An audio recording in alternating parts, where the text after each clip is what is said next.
at walang maiiwan. Magsayang mag-aral tayo ng matuto upang ika'y umasenso.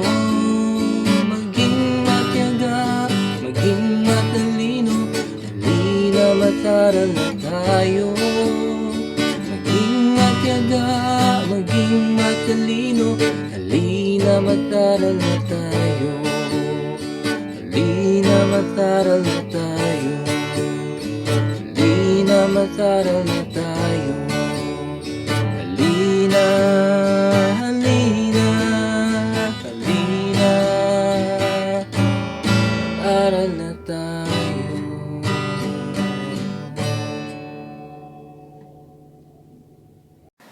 Hello po, ako po muli si Mr. Jimenez from Eris at ito po ang Project SOAR Quarter 4 Week 5. Yan, start na po tayo.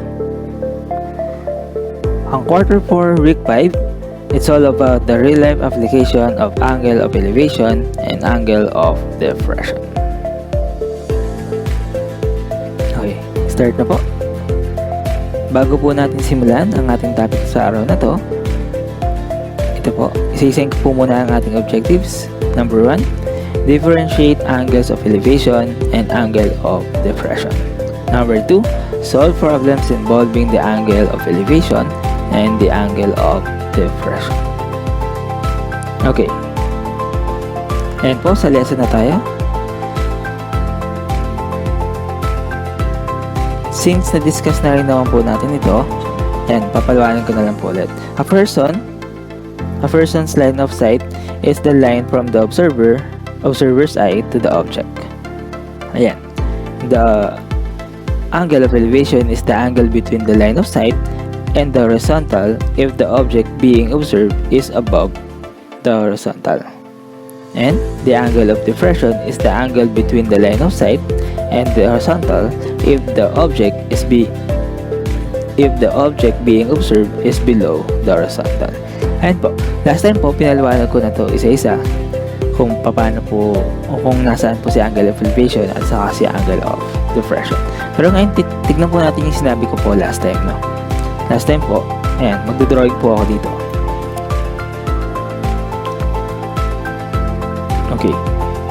Last time, ang ating example is yung airplane. For example, this is an airplane. Yan. Ayan po. Ayan yung airplane. And then, our observer is on the airplane. At inoobserbahan niya po yung ating boat. For example, this is the boat. Yan. Ang ating observer po is yung nasa airplane. And then, the line of sight po is patungo doon sa boat. And then, the horizontal line of sight po is this one. The horizontal is this one. This is the angle of diffraction because the angle of diffraction is the angle between the line of sight and the horizontal if the object being observed is below the horizontal. Ito po yung ating horizontal at yung na-observe niya po is below the horizontal.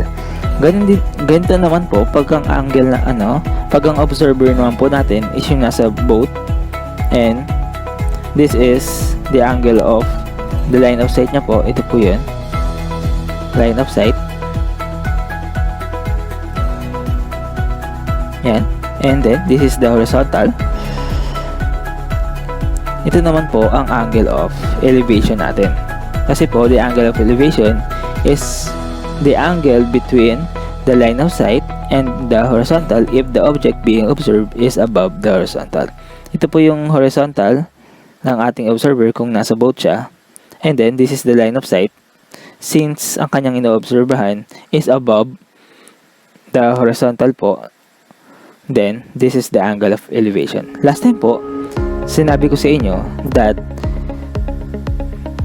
yung dalawang horizontal line na to, yan, dalawang horizontal line po na yan is parallel to each other, and then yung ating line of sight become the transversal line. Pag naging transversal line po yun, yung angle of diffraction and the angle of elevation become congruent because the interior angle of transversal line are congruent. since ito po yung transversal line po natin, and the angle of depression here and the angle of elevation here become a interior angle of our transversal line. Kaya po sila naging congruent. Pero hindi po laging ganyan yung sitwasyon ng angle of depression and angle of elevation. For example, meron pong isang bata na nagkasaranggola sa clip or sa bangil. Yan, nagkasaranggola siya. Yan. Ito po yung saranggola niya. Yan. And then, meron ditong barko sa malapit sa may bangil. Tingnan ng bata is ito po ang kanyang horizontal line of sight, and then, or the horizontal, and yung bata po is tinitignan niya yung ating saranggola. This is the person line of sight. Ito po yung kanyang line of sight papunta sa saranggola. From the horizontal to the line of sight, that is the angle of elevation. Kasi po ang horizontal natin, above sa kanya, yung inoobserbahan ng bata. And then, kung if yung bata, tumingin din siya, after niya tumingin doon sa may saranggola, napatingin siya sa barko. And then, this angle po, yung nasa baba na to, is the angle of depression. From the horizontal line to the person line of sight, if the object being observed is below, that is the depression. Ayan po yung pinagkaiba nito, netong dalawa. Dito po kasi, yung nasa left side, is yung angle of elevation and angle of depression po natin is congruent. Dito po, pwede po sila maging congruent, pero pwede din pong hindi. Kaya, wag po natin i-assume, hindi ko po pinapa-assume sa atin na laging equal si angle of elevation and angle of depression. Depende po sa scenario, doon sa problem, kung magiging equal sila o hindi. Pero kasi kung ganito po yun, yung dalawa po ang ating observer, yung isa is nasa taas, tapos yung isa nasa baba, mag-create po talaga yan ng parallel line. At yung ating line of sight become a transversal line. Kaya po naging equal or congruent, equal in measure ang ating angle of elevation and angle of depression. Ayan po. Pero dito po sa kabila, yung nasa right side, ayan, magkaiba po sila ng value, or pwede po maging parehas or pwede maging iba. Depende po sa scenario. Ayan po. Ayan po yung pinagkaiba ng dalawa.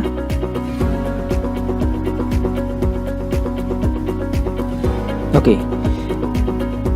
Next po is, ito po yung aking ginagamit na step-by-step process na tinuro ko din po nung ating 3rd week and 4th week. Ngayon po 5th week na natin is ito pa din po ang aking gagamitin to solve the problems involving angle of elevation and angle of depression. First, write the given information. Second, sketch the graph. Third, identify the trigonometric ratio. Fourth, substitute the given. And the fifth is simplify. Ayan, magbigay na po tayo ng example tungkol sa real life situation of angle of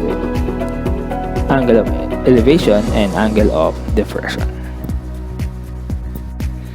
Ayan po. Ngayon naman, magbigay na tayo ng example. Example number 1.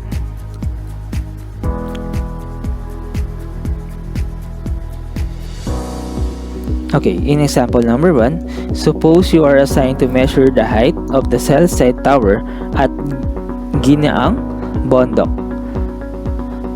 Climbing makes you dizzy, so you decide to do the whole job at ground level. From a point 45.32 meters from the base of the tower, you find that you must look up at an angle of 52 degrees to see the top of the tower. How high is the tower? Now, para po masagutan natin to, syempre po, kailangan nyo po basahin po ng maigi. Kasi po, last time, yung ating 3rd week and 4th week, nababanggit doon kung ang given natin is angle of elevation ba or angle of depression. Ngayon po, yung angle natin ngayon, hindi nasabi kung angle ba siya, angle of elevation ba siya, or angle of depression. Kaya kailangan po natin siyang basahin maigi at intindihin yung problem para po mas madalian tayo sa pagsagot.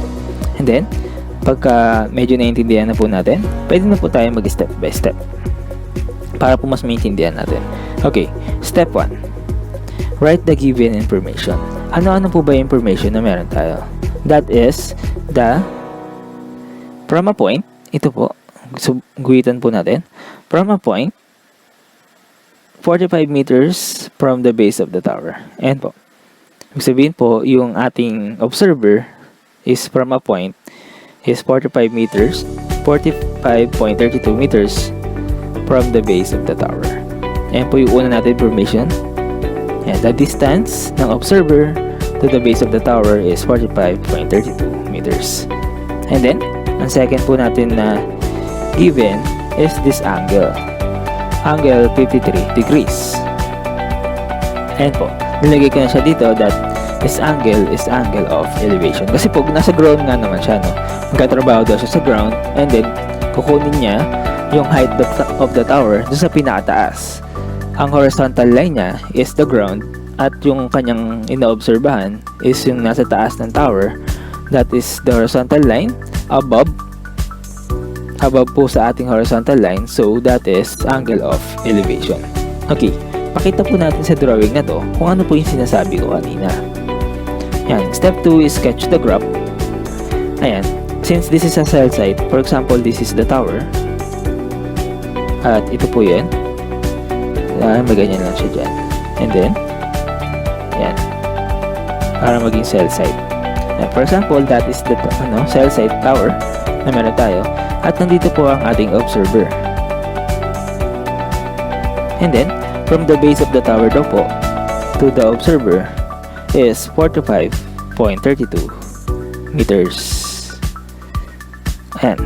And then, mula daw po sa kanya, kailangan niya daw pong tumingin ng angle of 52 degrees to see the top of the tower. Mula daw po sa kanya, papunta dun sa ating tower, kunyari, that is straight line.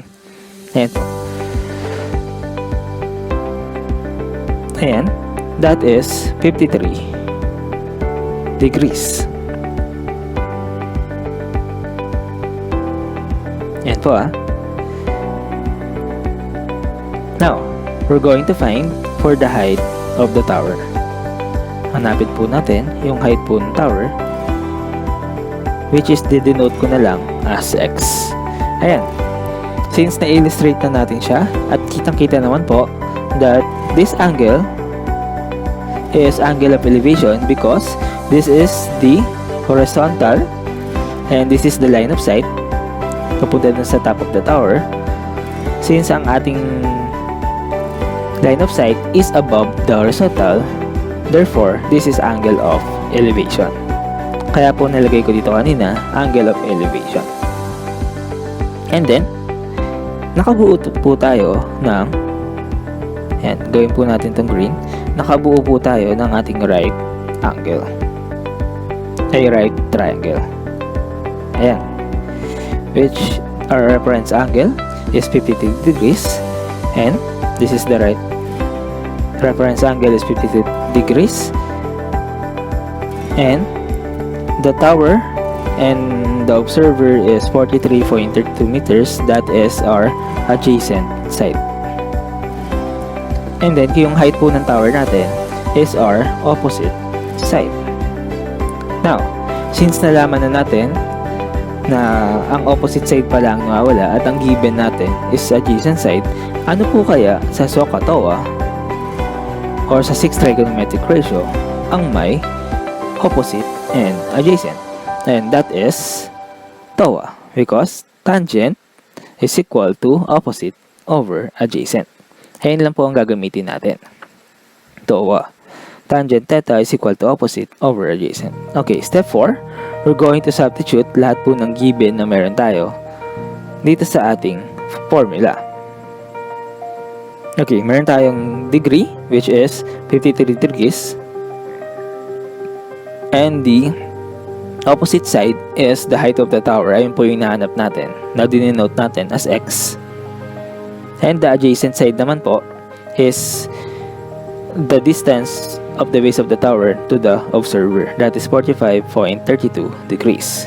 And then, simplify na po natin. The fifth step is to simplify. Yan po, para masimplify natin to, we're going to multiply both sides. Yan. 45.32 times tan 53. Ayan. Pagka naka-calculator po kayo, pwede na itong continuous na po kaagad. The given is 45.32 times 53. Tan 53. 45.32 then tan 53. Ayan, pwede na po yan. Dire-diretso na kaagad. The answer is 60.14. 60.14. Ayan, tignan po natin kung magiging the same po yung sagot niya if we're going yung isa-isahin po natin. Okay. Now, una natin gagawin is kukunin po natin itong tan 53. Okay. Tan 53.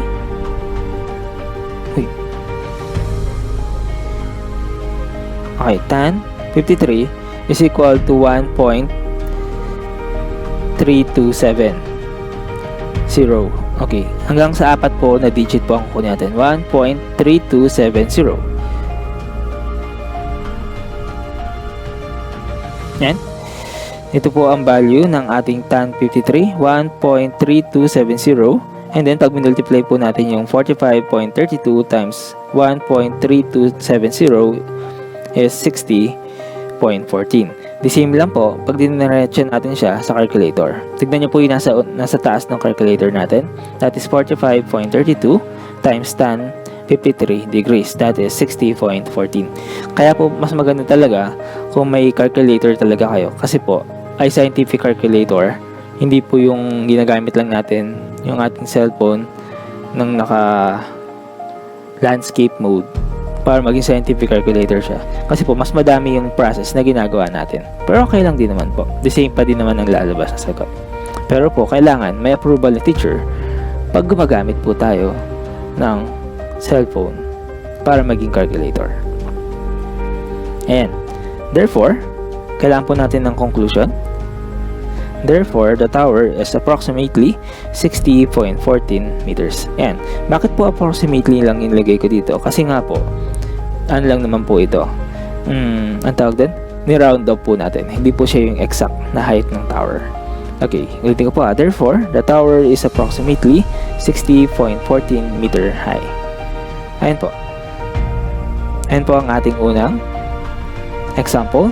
Natapos na natin yung example number 1. Dito na po tayo sa example number 2. A flagpole of 25 feet tall casts a shadow on level ground. Find the angle which the rays of the sun make with the horizontal if the 30.8 feet rope from the top of the pole will reach the shadow cast. Ayan po. Lagi ko pong pinapaalala sa inyo, basahin po maigi at intindihin yung ating word problem o yung ating problem. Yan. Pag naintindihan na po natin, pwede na po natin itong sagutan using the step-by-step process. Okay, step 1. Write the given information. Yan po. Dito po sa ating problem is meron tayong dalawang given, may binigay na information yung ating problem, which are the height of the flagpole is 25 feet. Second, the length of the rope from the top of the pole reach the shadow cast is 30.8 feet. Ayan po yung dalawang information na binigay po ng ating problem. Next po natin, ang step 2 is to sketch the graph or i-illustrate po natin yung ating word problem. Mahalaga po kasi ito kasi kailangan natin makita kung ano po yung kung anong klase ng formula ang ating gagamitin at saka pangalawa po kailangan natin makita kung ano pong given ang meron tayo. Next po natin. Okay, we're going to create a sketch or we're going to draw something na ayon po sa ating problem. Una, magdodrawing po muna ako ng sun and then yung ating flagpole. Since ito naman po yung ating main na parang pass. Ayan po. Ito po ang ating flagpole ay not our sun. Ang sabi po dito, find the angle which rays of the sun make with the horizontal. So, yung ray po ng sun natin is gagawa po ng imaginary line na magiging horizontal po natin. And then, okay, ilagay natin po natin yung height ng ating pole which is 25 feet. Okay, ang height daw po ng ating flagpole is 25 feet. Ayan po. And then, yung ating daw flagpole is nag-cast ng shadow. Ayan, for example, this is the shadow. Ayan, itiban lang natin.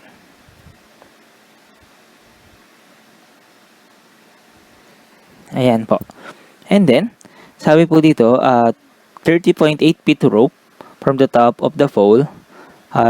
Inabot daw po niya, naabot niya yung shadow cast natin. Okay, for example, this is the rope na meron po tayo. Ayan. And then, nasan po yung angle na hinahanap natin? From the horizontal daw po to the, yan, from the horizontal na ginawa ng ating sun, and then, yung ating rope. And ito po yung hinahanap natin. Ilagay na din po natin yung length ng ating rope which is 30.8 feet. Ayan po. Ito po yung illustration natin. Ngayon, tignan po natin ito mabuti. Since ang nagawa po kasi natin triangle is this one. Ito pong nandito. Ang nagawa po natin triangle is this one. Kaso, ang hinahanap po natin na angle is ito po. Ano po kayang kinalaman na itong angle na to dito sa ating rope at sa height ng ating pole? Now, ang gagawin po natin dito is magka-create po tayo. Since this is a horizontal, ito po. Ito pong imaginary horizontal natin. That is straight line po since horizontal nga po siya. Mag-create po tayo ng imaginary line from here hanggang po doon sa ating cast shadow. That is the height. Kasing height po ng ating pole. 25 din po. Ayan. Mapapansin nyo, nakapag-create tayo ng isa pang klase ng triangle here. And this one. Ito po. That is a 90 degrees. Now, ayan, pwede na po natin itong i-compare, no? This is our reference angle. From our reference angle, the height of our pole or our imaginary pole na ito, this is 25 feet. That is our opposite side. And then, from our reference angle, this side, this 30.8 feet is our hypotenuse. Okay, siya po kasi ang opposite ng ating right angle. Kaya po siya naging hypotenuse. Now, ngayon malalaman na po natin kung anong formula ang gagamitin natin. Ano po ba sa SOHCAHTOA ang may hypotenuse and opposite sa kanya? SOHCAHTOA. And that is SO. Ang ibig sabihin po ng SO is yan. So is sine theta is equal to opposite over hypotenuse. And po yung step 3 natin, identify po natin yung trigonometric ratio. And sa tulong po ng ating illustration, mas madali po natin malalaman kung ano pong trigonometric ratio ang gagamitin natin. Since nalaman natin ngayon na ang gagamitin natin is sine is equal to opposite over hypotenuse or SO. Then, next po natin, sa step 1, binigay natin yung given natin. Sa step 3, yung ating formula. Sa step 4 naman po, isa-substitute natin yung given natin sa step 1 sa step 3. And that is 25 over 30.8. Kasi po ang opposite natin or the height of the flagpole is 25 feet. And the hypotenuse or the length of our rope is 30.8 feet. Next, the last step is step 5. We need to simplify. Ayan po. Ang una po natin gagawin dito, we're going to divide 25 divided by 30.8. And that is 0.8117. And then, next thing to do, we're going to multiply both side by sine inverse. Bakit po natin kailangan i-multiply by sine inverse? Para po makancel natin yung sine sa left side. Ayan po, kailangan po kasi natin ma-isolate yung theta because ito pong theta na to kailangan natin ma-isolate sa left side kasi po ito po yung hinahanap natin na value. Ayan po. For us to get the value of sine inverse times 0.8117, we need to use the calculator. Ayan po. Nakuha ko na siya dito kanina. Na-solve ko na po yan. So, we're going to clear muna para po mapakita ko sa inyo kung paano po natin kukunin. So, we need to shift sine. Dapat po lumabas yung sine inverse or sine raised to negative 1 na to. Pag hindi po yan lumabas, pagka simply as sine lang yung lumabas. For example, ganito lang po yung lumabas sine. Ibig sabihin po, may mali po sa magiging sagot natin. At hindi po natin makukuha yung tamang sagot. So, kailangan po sine inverse po ang lumabas dito. Kailangan po natin gawin is to press yung shift and then yung sine button. Yan, lalabas po si sine inverse and then type po natin yung nasa given 0.8117. Then the answer is 54.26. Ayan po. The answer for sine inverse times 0.8117 is 54.26 degree. Now, kailangan po may conclusion tayo. Therefore, the ray of the sun makes 54.26 degree angle. Ayan po. Nasagutan na natin yung number 2 example. And next po natin is the number 3 example. Okay, ito po yung pangatlo natin example. To give strength to Chico Bridge at Bontoc, a column will be built at the center below the bridge. The distance between the column to be built and the end of the bridge is 22.5 meter. A surveyor using a transit determines that the angle is 43.33 degree. Find the height of the column to be built. Right po. Pag naintindihan na po natin na maigi yung ating problem, pwede na po tayo mag-step by step process. Step 1 is to write the given information. Ayan, dito po sa ating problem, meron po siyang dalawang given na binigay. And those are, the angle is 43.33 degree. And the distance between the column to be built and the end of the bridge is 22.5 meter. Okay. Sa step 2 po, mag-sketch po tayo ng ating graph or i-illustrate po natin yung tanong. For example, this is the end of the bridge. And then, ito po yung bridge na tinatayo. Yan po. And then, kailangan daw po nila magtayo o mag-build ng column sa gitna o yung ating para po mas mapatibay yung ating bridge. For example, ito po yung column na tinatayo sa gitna. And then, the distance from the column at the end of the bridge is 22.5 meter. Ayan po.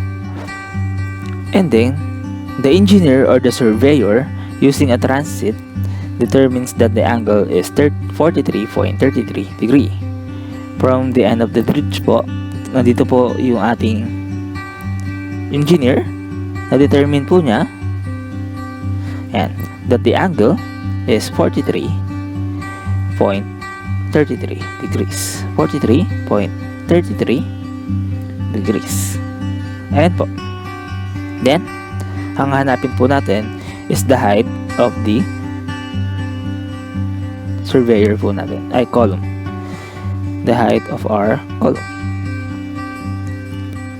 Ayan. Ito po ang ating hinahanap, yung height po ng ating column. Now, ayan po, nakabuo po tayo ng right triangle, which is this one. And then, our reference angle is this 43.33 degree.